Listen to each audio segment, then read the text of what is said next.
So what I'm gonna do here is I'm just gonna put in a few more of those little happy strokes. We get all those lines, they just kind of come out and kind of say hello to you. Just there we go, just like that.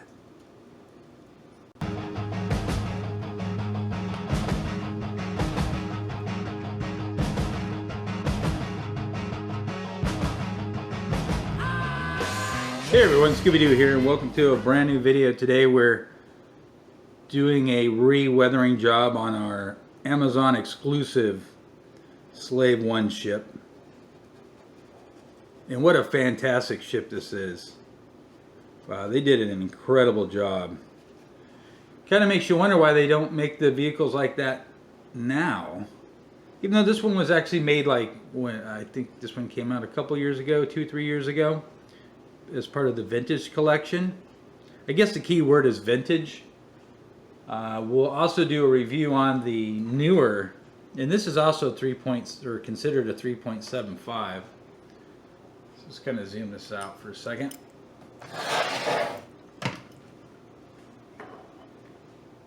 So both of these are Hasbro 3.75 Slave 1 ships. Wow. That's incredible. So we will take a look at this a little bit in a few minutes. This is the box it comes in. So basically I started that Mandalorian Fett room, which you haven't seen yet. And I had room for one additional item in there. And I was looking at Fett stuff and different items. And I came across a Code 3 Slave 1. I don't know if you've ever seen one of those before. I have never seen one in person, but it looked fantastic, and it kind of reminded me of this ship in the detail. And this guy was actually up on my Cloud City Bespin diorama shelf up on the Star Wars wall. So I decided to look one of these up on eBay. Figure I'll just get another one, detail it out, and make my own really cool Slave 1. Just to find out that these things are hell of expensive now. Some of these are selling for a couple $100, if not even more. I mean, you can still get them for maybe like 150 or something, but still like really expensive. So I decided to go with a different design, and I still wanted to put this in the Fett room, and that's why I decided to get that Empire Strikes Back Vader, and wanted to get out my Luke Bespin figure because I wasn't using that. And I think what I ended up deciding to do is I'm actually going to put this back up onto the shelf, and I'm going to think of something else to put in the Mandalorian Fett room. But I still wanted to go ahead and redo the paint job on it. Because when I originally did it, excuse me one second, when I originally did it, here's my sponge. Oh. When I originally did the weathering, I really actually only spent like 2 minutes on it. And then I ended up just putting it right up onto the shelf. Because when I came up with the idea for the design, I just said, hey, I'll just put this up, and I did. And I actually did the whole shelf in like 10 minutes. I did a video on it a couple years ago. So, didn't spend a lot of time on it, so I decided to go ahead and redo it now.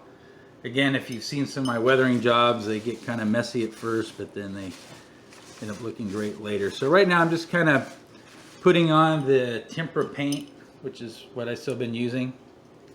And I'm going to let it get into all the cracks. And I can even let this dry, because a lot of this will just come off if I reactivate it with the water anyways.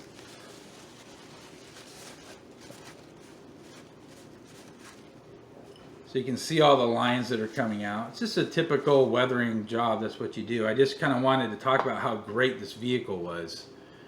In fact, I'm going to just move this over just for a second so you can look at the box and just kind of look at this one. Grab this one. Sometimes when the vehicles are really big, I kind of like to hold it in my hand and get in there. Sometimes it's hard to film and do this at the same time. Funny thing about this slave ship is that I actually didn't really care for it at first. I just got it because I just needed to get it, but I didn't really care for the design or anything. So I will come back in here. You see how we can clean some of that up. Let's see, clean some more of this up. But now you can see how a lot of the lines are coming out. And I'm just going to continue to do this over the entire model, and then we'll come back and do some of that dry painting where we get that Bob Ross thing going on. So we'll just set this off to the side. Clean this up. Well, maybe we won't clean that up. All right. So on to this one. Man, what a difference. Now I was going to weather this one actually and put this one up onto the Star Wars wall, but it's just too small. So probably what I'm going to do is I'm just going to put it back in the box, and hopefully maybe one day this will turn into that and be 150 bucks, although I doubt it. This comes with a 3.75 FET, which he looks pretty cool in the box. The bottom side of it is kind of half detailed. And I think this one is more just, I think the other one is just too big for kids to have as a toy because it takes up so much room. We can just kind of flip this up and you can see how much more detail this one has. Which makes a really great vehicle to modify. There's areas in here where you could add lights and just really go to town with it. I'd say the only negative to it, and it's not really a negative because it's a toy, there are some seams. They're not that noticeable, but there are a couple little seams. You can see where I did some of the weathering in here. Again, this is from the original one, and you can see the difference really between this side and then now this side. You can just looks much better. So I'm gonna just continue to work on this because I'm actually probably gonna spend a couple hours on this, and we'll come back in just a bit. Some of the temper paint you can just kind of take off with your thumb. All right, so I want to give you a little bit of an update. I've been going through with the paintbrush and dabbing in the paint, and then I've been letting it dry, and then coming back with my thumb and wiping it off. Some of it I've been letting it half dry, wiping it off with a rag. I use different combinations of letting it completely dry and some of it not letting it completely dry. And what you can do, like for here where it's darker, you know, I can come in here with the thumb and make it lighter. So I can just do that. That's easy. It's finished. In other areas where I do like a wipe, like if I even want it more so, I can just kind of reactivate it. Come back in with a napkin. And then I can let this dry and then do the same thing, come back with my finger and wipe even more of it off. But then what I also do is also what I do in some areas where I let it dry and I clean it off, I actually let it build up. So it kind of looks like oil or grease. And it just looks natural. Because I don't want every line to just be black. I don't want everything just to all be smeared. I want some clean marks, some dirty marks. I want it to look natural. So like with here, I might leave this, or I might go, it's too much. I just come in with my finger and take a lot of it off. Now what I can't get off with my finger, I can come back here, re-get it wet, and clean it up even more. Now I can leave this like this, let it dry, which I will, and I'll come back and clean some of it off and leave some of it on. And again, that's going to give you the different shades of black and where dirt kind of got into certain areas and built up and others weren't. So again, it gives it more of a natural look. And the thing about doing it this way, and because of the temper paint, you can wipe most all of it off if you don't like how it's going. You can restart it again. Again, let some of it dry, let some of it half dry, wipe some off with your finger, wipe some off with the paper towel, use some with a sponge. And you're gonna get all these different type of shading and techniques. Like for here, I might go, yeah, that's just too dark for me. So I can come in here and just wipe it off. I'll just use my thumb. Okay, now it's not dark. But then some of what I wiped off actually ends up getting into these crevices and it's more built up. So it's not all the exact same depth as well. It's different depths. So it really makes it look more authentic and more weathered. Same thing in here with the engine. I can come and take most of this off if I want. I can let some of the black build up. And it's just a constant of going back and forth. Now this is where some of it dried and hardened, and I can actually take my finger now and scratch it off, or I can just leave it. Maybe this is where he had an oil leak or something. I can come back in here and take some of it off. Same thing here in the front. You can see here where I cleaned a lot of it off, but a lot of it built up. So this isn't just like a really thin layer. This is like a thicker layer of gunk that again makes it look more real. And you can see this engine over here the same way. It's just like it's natural. If you go in there and just kind of use your finger, and some spots will automatically collect where it should. I'll show you here on one of the wings. So here I had the black going all the way across, and obviously it was way too black. So I started cleaning it up, and I was using my thumb and cleaning it, and then what naturally happens is what? It collects in the corner. So you have this natural look of how it would collect if it was dirty or if there was an oil leak or something else. So you can see how clean that is right there. So we'll go in here and kind of dirty that up a bit. So again, this is something that naturally happens by doing the cleaning and coming back in here. You see how if I rub this, you can see how I'm automatically pushing the wash into the corners, which gives it that really nice natural effect. Same thing with here. When I was coming here and cleaning this up, a lot of this just got built up when it was dry. It just got built up. But I can come back in here again. If this is way too much, so if this is way too much, I can just start rubbing this off and it'll start cleaning up, and then it'll thicken in the cracks. If that's too much, I just take that off. And again, some of it you can just take off with your finger. Some of it is a little bit harder to get off, so you use a sponge. But then again, you get that extra technique, because then when you're cleaning it, you'll get more of the black in here. Come back and wipe it, let it dry. You can come back in with your thumb and clean it even more, or make it more dirty. And again, you're going to get all these different layered effects. Here it's kind of maybe too dirty for me, so I'll come in here. Now this is a little bit too dry. Come in here with the wet sponge, not too wet. Let it kind of reactivate. I can come back in and totally clean this off, or I can let it dry and then come back in with my thumb again to give it more of a weathering effect.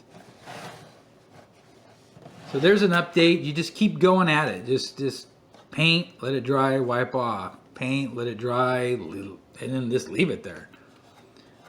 And that way you can just keep going throughout the model and make it exactly how you want it. All right. Here, I don't know. So I'm gonna keep working on this, and when we come back, I'll have it completely weathered, and then we will start on the dry painting. Okay, so I'm finished with the black wash. I can always still go back in there and do some more of the black wash, but I already started on the dry painting. As you can see, I did a bunch of dry painting in the engine area and also throughout the side paneling. Now for the dry painting, I used a metallic aluminum paint and just basically highlighted a lot of the areas where I black washed. all up in here as well. If you want to see a difference between the two wings, like that's one wing and the other one is right here that I have not done anything to, which is right here. So there's the difference. And now I'm going to go ahead and give you a couple examples. I'm going to use the spray paint. Again, don't do it in your house, but I forgot to put it on before I started filming. Go to the other side. So here we have the engine with the black wash.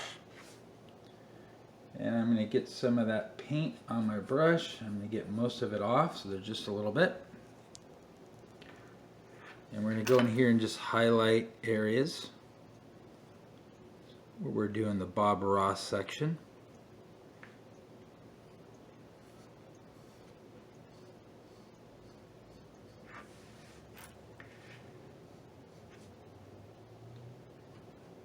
Now this is such a simple process to do. Just make sure you don't get too much paint on the brush.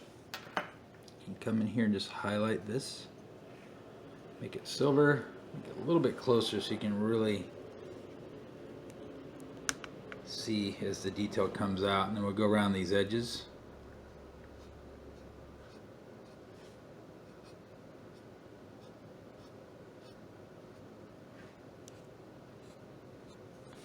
See there? Again, around the engine area on the edges.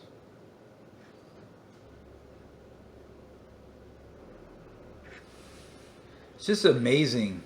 Try to get in here. See if I can get that to focus in. There we go. Again, right in this spot.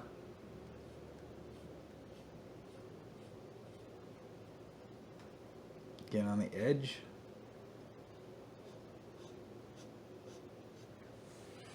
And you can just see how it just brings out all the detail. Let me show you something really cool here with the gun up here. I'm actually just going to hold the camera freehand, so this might shake a little bit.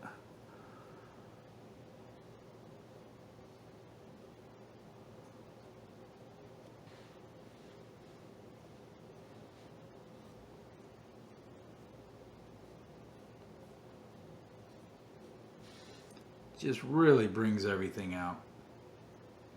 Now the one really cool thing to bring out on this ship, I'm actually gonna see if I can get this up a little bit higher. Come on, set into place. Tighten up. There we go. Yeah, get the angle right. Okay. Some more paint on the brush. So these areas here that are a little bit raised, get this at a right angle here.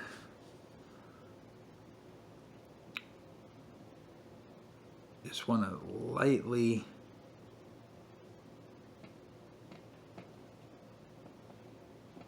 a little bit more paint. Where's the paint at? Some of it dries up right away. It's supposed to be painting, not filming. So you come up here into these areas, and we're just going to highlight these square parts.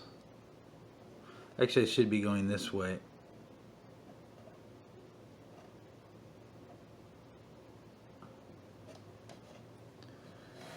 These raised area. I know you can't see. I know my hand's in the way, but I'll move it in just a second.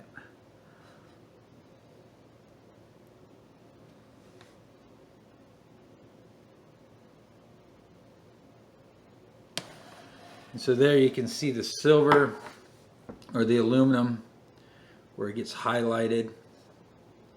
It's bringing out basically a plastic toy, and it's making it look like it's metal and scraping.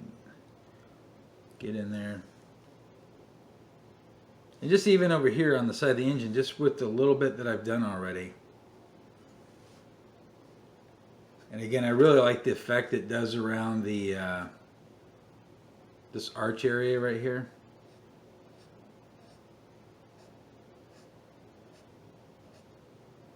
Look at that.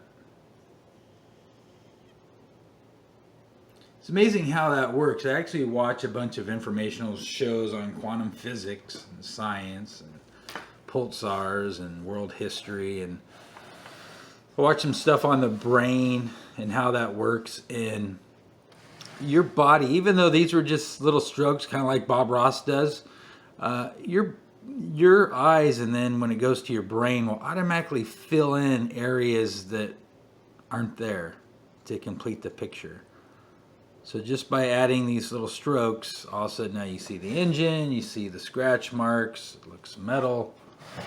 Come in here and do the front, just like maybe on this area right here.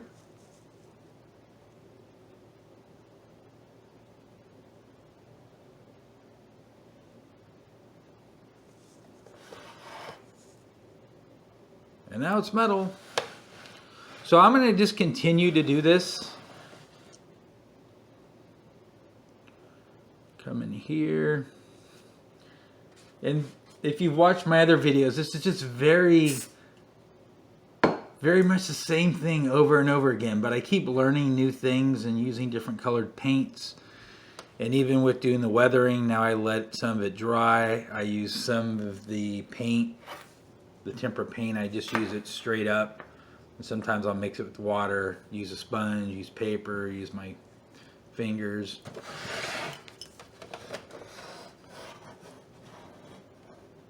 It's amazing what just a little bit of painting, a little bit of weathering can do. Come over here.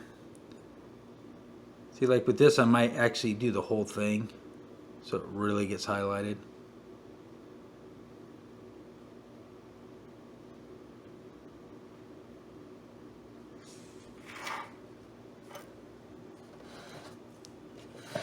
Pipes. The pipes, the pipes. Do a little bit more, and then I'm going to go ahead and stop the camera, and I'm just going to keep working on this until I feel it's completed. And then we'll go ahead and take a look at this up on that custom stand that I have. Alright, so I'm basically all finished. I didn't do the cockpit, the LED lights, or the bottom of the vehicle, only because I don't plan on keeping this on the stand. I'm going to save that for another project if I decide to do that. This is actually going to be going up onto my Bestman Cloud City diorama display on my Star Wars wall, which we will take a look at in the next video, hopefully later on this week. But I just kind of wanted to show you what you could have it look like if you decided to put it up on a stand and do the weathering. Get some more detail in here.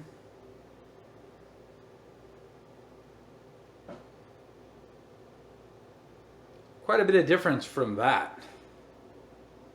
I mean, not that it's the same, but I mean, still 3.75 now opposed to the vintage collection. And how you can have it look.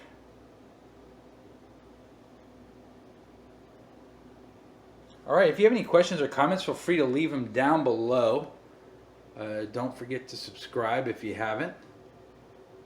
And hope you guys are still having a great weekend.